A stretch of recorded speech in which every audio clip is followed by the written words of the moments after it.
Praise the Lord. Hallelujah. സ്തോത്രം സ്തോത്രം സ്തോത്രം സ്തോത്രം സ്തോത്രം സ്തോത്രം സ്തോത്രം. കർത്താവിൻ്റെ അതിപരിശുദ്ധമായ തിരുനാമം ഈ അനുഗ്രഹിക്കപ്പെട്ട പ്രഭാതത്തിൽ വാഴ്ത്തപ്പെടുമാറാകട്ടെ. പ്രിയപ്പെട്ട ദൈവമക്കളെ, നമുക്ക് ഒരുമിച്ച് 2024 ആമേൻ ഏപ്രിൽ മാസം 30 ആമേൻ ചൊവ്വാഴ്ച പ്രഭാതത്തിൽ കർത്താവിനെ ആരാധിക്കുവാൻ, കർത്താവിനെ സ്തുതിക്കുവാൻ നമ്മുടെ സ്വർഗീയ പിതാവ് നമുക്ക് ഒരുക്കി തന്നിരിക്കുന്ന നല്ല സമയത്തിനായിട്ട് നമുക്ക് നന്ദിയോടെ സ്തോത്രം ചെയ്യാം. സ്തോത്രം സ്തോത്രം സ്തോത്രം സ്തോത്രം സ്തോത്രം സ്തോത്രം സ്തോത്രം സ്തോത്രം സ്തോത്രം സ്തോത്രം സ്തോത്രം സ്തോത്രം സ്തോത്രം. കർത്താവെ, അങ്ങ് കഴിഞ്ഞ ഈ ഒരു മാസക്കാലം ഞങ്ങൾ ഇതുവരെയും നടത്തിയ കൃപകൾക്കായി സ്തോത്രം. ആവശ്യങ്ങളിലെല്ലാം കൂട്ടായിട്ടിരുന്ന് ഈ ഏപ്രിൽ മാസം ഞങ്ങളെ അത്ഭുതമായി നടത്തിയ കർത്താവിൻ്റെ വിശ്വസ്തതയ്ക്കായിട്ട് സ്തോത്രം. അനർത്ഥങ്ങളിൽ നിന്നും അപകടങ്ങളിൽ നിന്നും രോഗങ്ങളിൽ നിന്നും ദുഃഖങ്ങളിൽ നിന്നൊക്കെയും കർത്താവ് ഞങ്ങളെ വിടുവിച്ച ദൈവത്തിൻ്റെ വിശ്വസ്തതയ്ക്കായിട്ട് സ്തോത്രം. ഈ ഈ ഈ ഈ മാസം ഞങ്ങളെ അനുഗ്രഹിച്ച് നടത്തിയതിന് ഞങ്ങൾ നന്ദി പറയുന്നു കർത്താവ്. നന്ദിയോടെ സ്തോത്രം, നന്ദിയോടെ സ്തോത്രം, നന്ദിയോടെ സ്തോത്രം. കഴിഞ്ഞ പകൽക്കാലം കാത്തുപാലിച്ച കൃപകൾക്കായിട്ട് കരങ്ങളെ ഉയർത്തിയ കർത്താവിനെന്ന് സ്തോത്രം പറയുന്നു. നന്ദി കർത്താവെ, നന്ദിയോടെ സ്തോത്രം കർത്താവെ. സ്തോത്രം സ്തോത്രം സ്തോത്രം സ്തോത്രം സ്തോത്രം സ്തോത്രം.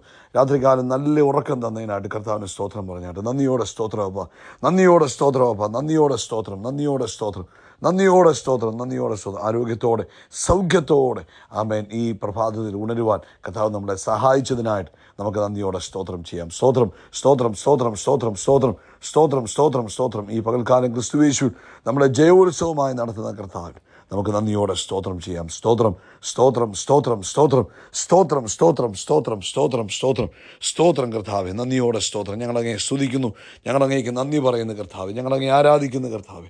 34 സങ്കീർത്തനം പറയുന്നു, ഞാൻ യഹോവയെ എല്ലാ കാലത്തും വാഴ്ത്തും, കർത്താവിൻ്റെ സ്തുതി എപ്പോഴും എൻ്റെ നാവിന്മേലിരിക്കും. എൻ്റെ ഉള്ളം യഹോവയിൽ പ്രശംസിക്കുന്നു, എളിയവർ അത് കേട്ട് സന്തോഷിക്കും. എന്നോട് ചേർന്ന് യഹോവയെ മഹിമപ്പെടുത്തുവീൻ. നാം ഒന്നിച്ച് കർത്താവിൻ്റെ നാമത്തെ ഉയർത്തുക. ഹല്ലേലൂയ. നാം ഒന്നിച്ച് ഈ പ്രഭാതത്തിൽ കർത്താവിൻ്റെ നാമത്തെ ഉയർത്താം. കർത്താവ് എല്ലാവരെയും അനുഗ്രഹിക്കട്ടെ. ദൈവത്തിൻ്റെ കൃപ എല്ലാവരുടെയും കൂടെ ഇരിക്കട്ടെ. അനർത്ഥങ്ങൾ ഒഴിവാകട്ടെ. എല്ലാവരുടെയും ആവശ്യങ്ങളിൽ കർത്താവിൻ്റെ സാന്നിധ്യം ഉണ്ടാകട്ടെ. നമുക്കൊരുമിച്ച് പ്രാർത്ഥിക്കും. എല്ലാവരും കണ്ണുകൾ അടച്ചാട്ടെ. ആരും മൗനമായിരിക്കാതെ എല്ലാവരും പ്രാർത്ഥിക്കണം കേട്ടോ. പ്രാർത്ഥന എന്ന് പറയുന്ന സ്വർഗത്തെ തുറക്കുന്ന സമയം. ഹല്ലേലൂയ. ഈ പിതാവ് ചെവി ചായ്ച്ച് കേൾക്കുന്ന സമയമാണ് പ്രാർത്ഥന. നമ്മൾ പ്രാർത്ഥിക്കുമ്പോൾ നമ്മുടെ സ്വർഗീയ പിതാവ് തൻ്റെ ചെവി ചായ്ച്ച് കേൾക്കുന്ന സമയമാണ്. അതുകൊണ്ട് നമുക്ക് ഒരുമിച്ച് പ്രാർത്ഥിക്കാം. എല്ലാവരും പ്രാർത്ഥനയ്ക്കായിട്ട് ഒരുങ്ങിയായിട്ട്. പിതാവേ, ഞങ്ങൾ യേശുക്രിസ്തുവിൻ്റെ നാമത്തിൽ ഈ പ്രഭാതത്തിനായിട്ട് സ്തോത്രം ചെയ്തു. കഴിഞ്ഞ പകൽക്കാലം ഞങ്ങളെ കാത്തു പരിപാലിച്ചല്ലോ സ്തോത്രം. രാത്രി നല്ല ഉറക്കം തന്നല്ലോ സ്തോത്രം. ആരോഗ്യത്തോടെ ഉണർത്തിയല്ലോ സ്തോത്രം. ഈ പകൽക്കാലം ക്രിസ്തുയേശുവിൽ ഞങ്ങളെ ജയോത്സവമായി നടത്തുന്ന കൃപകൾക്ക് നന്ദി പറയുന്നു. അപ്പോൾ ഈ ശബ്ദങ്ങൾക്ക് എല്ലാവർക്കും വേണ്ടി പ്രാർത്ഥിക്കുക. യേശു ക്രിസ്തുവിൻ്റെ നാമത്തിൽ ഓരോരുത്തരെയും അനുഗ്രഹിച്ചു പ്രാർത്ഥിക്കും. ഓരോരുത്തരുടെ ആവശ്യങ്ങളിൽ അങ്ങനെ വലിയ കൃപ അനുഭവിപ്പാൻ കർത്താവ് ഇടവരുത്തണമേ. പ്രത്യേകിച്ച് കർത്താവെ, ഞങ്ങൾ ഇന്ന് പ്രഭാതത്തിൽ പ്രാർത്ഥിക്കുന്നു. രോഗികളായി ഈ ശബ്ദം കേൾക്കുന്നവർ ഇപ്പോൾ സൗഖ്യമാകട്ടെ. എല്ലാ രോഗത്തിനും അങ്ങ് നല്ല വൈദ്യനാണ് കർത്താവെ. തിരുവഴുത്തിൽ അങ്ങനെയാണല്ലോ പറഞ്ഞത്, അങ്ങ് സകല രോഗങ്ങളെ സൗഖ്യമാക്കുന്ന കർത്താവെന്ന്. അങ്ങനെയെങ്കിൽ കർത്താവെ, ഇന്ന് ഈ ശബ്ദം കേൾക്കുന്നവർ ഏതു വിധത്തിലുള്ള രോഗത്താൽ പിടിക്കപ്പെട്ടവരാണെങ്കിലും യേശു ക്രിസ്തുവിൻ്റെ നാമത്തിൽ സൗഖ്യമാകട്ടെ, ആരോഗ്യം വരട്ടെ, സ്വസ്ഥത വരട്ടെ.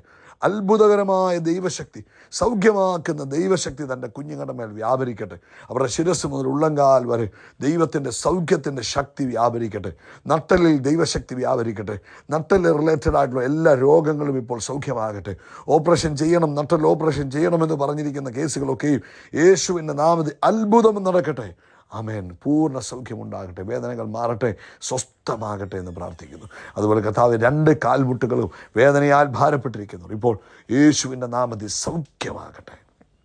മുഴകൾ യേശുക്രിസ്തുവിൻ്റെ നാമത്തിൽ അപ്രത്യക്ഷമാകട്ടെ. എല്ലാ ഇൻഫെക്ഷനുകളും യേശുക്രിസ്തുവിൻ്റെ നാമത്തിൽ മാറിപ്പോട്ടെ. ബ്ലഡിനകത്തുള്ള ഇൻഫെക്ഷനുകൾ, ആമേൻ ആമേൻ. ശരീരത്തിൽ വന്നിരിക്കുന്ന മറ്റ് ആമേൻ ആബ്സസുകൾ, അതുപോലെ തന്നെ മറ്റ് ആമേൻ മുഴകൾ എല്ലാം ഇപ്പോൾ യേശുവിൻ്റെ നാമത്തിൽ ആമേൻ അപ്രത്യക്ഷമായി പോട്ടെ. കർത്താവിൻ്റെ വലിയ പ്രവൃത്തി വെളിപ്പെട്ടിരിക്കുന്നതിന് സ്തോത്രം. സൗഖ്യം നടന്നിരിക്കുന്നതിന് സ്തോത്രം. ദൈവമഹത്വം ഇറങ്ങിയിരിക്കുന്നതിന് സ്തോത്രം ചെയ്യുന്നു. അതുപോലെ കർത്താവെ, ഞങ്ങൾ ഈ പ്രഭാതത്തിൽ കർത്താവെ നീറ്റിൻ്റെ എക്സാമിന് വേണ്ടി പ്രിപ്പയർ ചെയ്തുകൊണ്ടിരിക്കുന്ന കുഞ്ഞുങ്ങൾക്ക് വേണ്ടി പ്രാർത്ഥിക്കും. കർത്താവിൻ്റെ ഒരു സ്പെഷ്യൽ കെയർ അവരുടെ മേൽ ഉണ്ടാകട്ടെ. ഒരു അത്ഭുതകരമായ റിസൾട്ട് യേശുവിൻ നാമത്തിൽ അവർക്കുണ്ടാകട്ടെ എന്ന് പ്രാർത്ഥിക്കുന്നു. അതുപോലെ സാമ്പത്തിക ബുദ്ധിമുട്ടിലൂടെ പോകുന്നവരെ വിടുവിക്കണമേ. കുടുംബജീവിതത്തിൽ സന്തോഷമില്ലാതെ, സമാധാനമില്ലാതെ, സ്വസ്ഥതയില്ലാതെ ഭാരപ്പെട്ടിരിക്കുന്നവർക്ക് വേണ്ടി പ്രാർത്ഥിക്കുന്നു. കർത്താവേ, ഇന്ന് പ്രഭാതത്തിൽ അങ്ങയുടെ മഹത്വം അവിടെ വെളിപ്പെടണം. ആ കുടുംബജീവിതത്തിനകത്തേക്ക് സമാധാനവും സന്തോഷവും യേശുക്രിസ്തുവിൻ്റെ നാമത്തിൽ വ്യാപരിക്കട്ടെ എന്ന് പ്രാർത്ഥിക്കുന്നു. കർത്താവ് അത്ഭുതം ചെയ്തിരിക്കുന്നതിന് ഞങ്ങൾ സ്തോത്രം ചെയ്യുന്നു. അതുപോലെ മറ്റ് ഓരോരുത്തരുടെ ആവശ്യങ്ങളിൽ അങ്ങയുടെ കൃപയുണ്ടാകട്ടെ. ആമേൻ. കർത്താവ് അത്ഭുതം ചെയ്തതിന് സ്തോത്രം. ലോകവ്യാപകമായി കർത്താവിൻ്റെ വേല ചെയ്ത അഭിഷക്ത ദാസീദാസന്മാരെ അനുഗ്രഹിക്കണമേ. അതുപോലെ നാളത്തെ നമ്മുടെ മീറ്റിംഗ് അനുഗ്രഹപൂർണ്ണമായി തീരട്ടെ. പ്രാർത്ഥന കേട്ടതിനായി നന്ദി. സകല മഹത്വവും പുകഴ്ചയ്ക്ക് യേശുവിൻ്റെ നാമത്തിൽ തന്നെ. ആമേൻ, ആമേൻ, ആമേൻ. കർത്താവ് നിങ്ങളെല്ലാവരെയും ധാരാളമായിട്ട് അനുഗ്രഹിക്കട്ടെ. നാളെ പുതിയ മാസം ആരംഭിക്കുകയാണ്. നമുക്ക് നാളെ സ്പെഷ്യൽ മീറ്റിംഗ് ആണുള്ളത്. നമ്മുടെ സഭാ ഹാളിൽ വെച്ച് തന്നെയാണ് മീറ്റിംഗ് നടക്കുന്നത്. ഒരു മാസത്തിൻ്റെ ആരംഭം നമ്മൾ പ്രാർത്ഥിച്ചു തുടങ്ങണം. ആദിയിൽ ദൈവമെന്നാണ് പറയുന്നത്. അപ്പം മാസത്തിൻ്റെ ആരംഭത്തിൽ കർത്താവിനോട് കൂടെ സ്പെൻഡ് ചെയ്യുവാൻ നാളെ തക്ക സമയത്ത് എല്ലാവരും എത്തണം.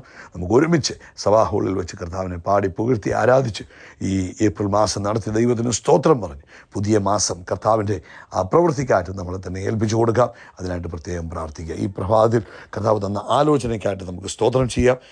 ഫിലിപ്പിയ ലേഖനം അതിൻ്റെ 4-ാം അധ്യായം 13-ാമത്തെ വാക്യമാണ് ഇന്ന് പ്രഭാതത്തിൽ പരിശുദ്ധാത്മാവ് നമ്മളെ ഓർപ്പിക്കുന്നത്.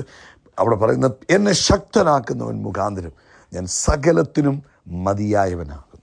എന്നെ ശക്തനാക്കുന്നവൻ മുഖാന്തരം ഞാൻ സകലത്തിനും മതിയായവനാകുന്നു. അതാണ് ഇന്ന് പരിശുദ്ധാത്മാവ് നമ്മളെ ഓർപ്പിക്കുന്നത്. ദൈവമക്കളെ സംബന്ധിച്ചിടത്തോളം, ഒരു വീണ്ടും ജനനം പ്രാപിച്ച ഒരു ദൈവ പൈതലിനെ സംബന്ധിച്ചിടത്തോളം മഹത്വത്തിൻ്റെ പ്രത്യാശയായ ക്രിസ്തു നമ്മുടെ അകത്ത് വന്നു. പരിശുദ്ധാത്മാവ് നമ്മുടെ ഉള്ളിൽ വന്നിരിക്കുകയാണ്. അതുകൊണ്ട് ദൈവമക്കൾ ഒരിക്കലും ഒന്നിനും ഒരു എക്സ്ക്യൂസ് പറയേണ്ട ആവശ്യമില്ല. കാരണം നമ്മുടെ കഴിവിനാലല്ല നമ്മൾ ഇനി കാര്യങ്ങൾ ചെയ്യുന്നത്. നമ്മളിൽ വ്യാപരിക്കുന്ന ദൈവത്തിൻ്റെ ശക്തിയാലാണ് നമ്മൾ കാര്യങ്ങൾ ചെയ്യുന്നത്. ഏറ്റവും പഴയ നിയമത്തിൽ നിന്നൊരു ഉദാഹരണം പറഞ്ഞാൽ നമുക്കറിയാം, ഗിദിയോനെക്കുറിച്ച് നമ്മൾ കേട്ടിട്ടുണ്ട്. ഗിദിയോൻ ഭയപ്പെട്ടിരിക്കുന്ന സമയം, ശത്രു അവരുടെ ദേശത്ത് നാശം വിതച്ചുകൊണ്ടിരിക്കുമ്പോൾ, അവർക്ക് ബുദ്ധിമുട്ടുണ്ടാക്കിക്കൊണ്ടിരിക്കുമ്പോൾ, ഒരിക്കൽ ഗിദിയോൻ കരിവേലകത്തിൻ്റെ ചോട്ടിലിരിക്കുമ്പോൾ ഒരു ദൂതൻ ഗിദിയോന് പ്രത്യക്ഷനായി. ദൂതൻ വന്ന് പറഞ്ഞു, ഗിദിയോനെ, നീയാണ് ഈ ജനത്തെ വിടുവിക്കാൻ പോകുന്നത്, നീയാണ് ഈ ജനത്തെ ശത്രുവിൻ്റെ കയ്യിൽ നിന്ന് രക്ഷിക്കാൻ പോകുന്നത് എന്നൊക്കെ പറഞ്ഞ് ദൂതൻ വന്ന് ഗിദിയോനോട് ചില ആലോചനകൾ പറഞ്ഞു. അപ്പം ഗിദിയോൻ പറയുന്നു, ഞാൻ ഒന്നുമല്ലാത്തവൻ, എനിക്ക് കഴിവില്ലാത്തവൻ, എൻ്റെ കുടുംബം ഒന്നുമുള്ളതല്ല. എനിക്ക് പ്രത്യേകിച്ച് ഒന്നും പറയാനായിട്ടുള്ള കഴിവോ പ്രാപ്തിയോ കുടുംബ മഹിമയോ എക്സ്പീരിയൻസുകളോ ഒന്നും പറയാനില്ല. ഗിദിയോൻ ഒത്തിരി എക്സ്ക്യൂസുകൾ പറയാൻ തുടങ്ങി. ഹല്ലേലൂയ, എന്നെക്കൊണ്ട് ഇത് ചെയ്യാൻ കഴിയത്തില്ല, എൻ്റെ കുടുംബത്തിന് ഇത് ചെയ്യാൻ കഴിയത്തില്ല. പക്ഷേ ഉടനെ ദൈവത്തിന് ദൂതൻ പറയുക, ദൈവത്തിൻ്റെ ദൂതൻ ഗിദിയോനെ വിളിച്ചത് പരാക്രമശാലിയായ ഗിദിയോനെ എന്നാണ് വിളിച്ചത്. എൻകറേജ് ചെയ്തു. എന്നിട്ട് പറഞ്ഞു, നീ ഈ ബലത്തോടെ പോകാമെന്നാണ് പറഞ്ഞത്.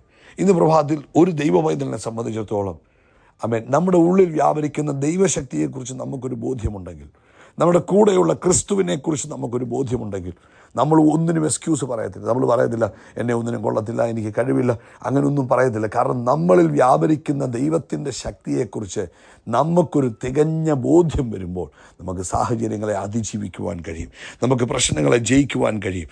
ആമേൻ, ഹല്ലേലൂയ, ആമേൻ. അതുകൊണ്ട് എന്നാ ചെയ്യേണ്ടത്?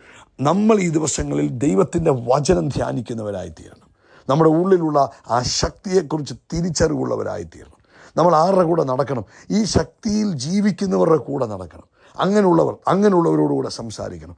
അങ്ങനെ വലിയ ക്രിസ്തുവിൽ വലിയ കാര്യങ്ങൾ ചെയ്യുന്നവരെക്കുറിച്ച് കേൾക്കണം. ക്രിസ്തുവിൽ വലിയ കാര്യങ്ങൾ ചെയ്യുന്നവരെക്കുറിച്ച് വായിക്കണം. നമ്മൾ ഈ നെഗറ്റീവ് പറയുന്നത് കേൾക്കുകയും കാണുകയും വായിക്കുകയും ചെയ്തുകൊണ്ടിരുന്ന നമ്മളും ആ ഒരു നെഗറ്റീവ് മൈൻഡിലേക്ക് പോകും. അതിന് പകരം നമ്മുടെ വിശ്വാസത്തെ ജ്വലിപ്പിക്കുന്നവരുടെ കൂടെ നമ്മൾ നടക്കണം. നമ്മുടെ വിശ്വാസത്തെ ചൂട് പിടിപ്പിക്കുന്നവരുടെ കൂടെ നമ്മൾ നടക്കണം. അങ്ങനെയുള്ള പുസ്തകങ്ങൾ വായിക്കണം, അങ്ങനെയുള്ളവരുടെ പ്രസംഗങ്ങൾ കേൾക്കണം. അങ്ങനെയുള്ളവരുടെ കൂടെ നടക്കുമ്പോൾ നമ്മുടെ വിശ്വാസവും കൂടുതൽ വർദ്ധിച്ചു വരുവാനിട വരും. നമ്മളെ ശക്തനാക്കുന്നത് ക്രിസ്തുവാണ്. ആ ക്രിസ്തു മുഖാന്തരം നമുക്ക് സകലതും സാധ്യമാണ്. ഒന്നും നമ്മുടെ ജീവിതത്തിൽ അസാധ്യമായിട്ടില്ല. അതുകൊണ്ട് ഇന്നു മുതൽ ഒരു ബോധ്യം നമുക്കുണ്ടാകണം, എൻ്റെ ഉള്ളിൽ വസിക്കുന്ന ക്രിസ്തു മുഖാന്തരം എനിക്ക് സകലതും സാധ്യമാവും. ഏതൊരു ഇൻ്റർവ്യൂവിന് പോകുമ്പോൾ, ഒരു എക്സാമിന് പോകുമ്പോൾ, ഏത് കാര്യം ചെയ്യുമ്പോഴും പറയണം, എന്നിൽ വസിക്കുന്ന ക്രിസ്തുയേശു മുഖാന്തരം എനിക്ക് സകലതും സാധ്യമാണ്. Praise the Lord, hallelujah. സ്തോത്രം, സ്തോത്രം, സ്തോത്രം, സ്തോത്രം, സ്തോത്രം, സ്തോത്രം, സ്തോത്രം. കർത്താവിൻ്റെ അതിപരിശുദ്ധമായ തിരുനാമം ഈ അനുഗ്രഹിക്കപ്പെട്ട പ്രഭാതത്തിൽ വാഴ്ത്തപ്പെടുമാറാകട്ടെ. പ്രിയപ്പെട്ട ദൈവമക്കളെ, നമുക്ക് ഒരുമിച്ച് 2024 ഏപ്രിൽ മാസം 30-ാം തീയതി ചൊവ്വാഴ്ച പ്രഭാതത്തിൽ കർത്താവിനെ ആരാധിക്കുവാൻ, കർത്താവിനെ സ്തുതിക്കുവാൻ നമ്മുടെ സ്വർഗീയ പിതാവ് നമുക്ക് ഒരുക്കി തന്നിരിക്കുന്ന നല്ല സമയം